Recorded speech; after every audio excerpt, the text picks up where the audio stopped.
Köşküm yıkıp gitse, yalnızlıkta koyup gitse, umutlarını yüzüp gitse, ağlar mısın, yadlar mısın?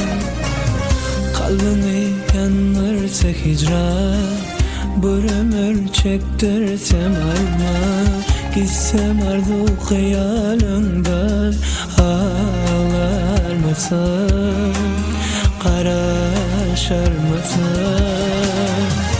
Yüreklerin iştep gelsin, seyenini bilip gelsin, sevgi bahtı donup gelsin, ağlar mısın, karaşar mısın?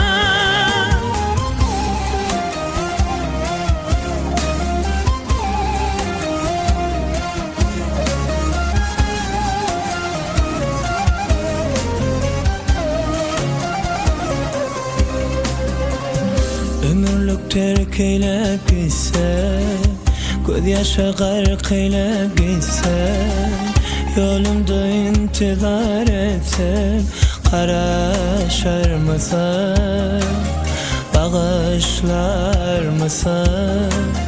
Desem sen aşk adamın, pujesem arzu hıyalım, kışa dolsa gül baharım, ağlar mısın, karaşar mısın?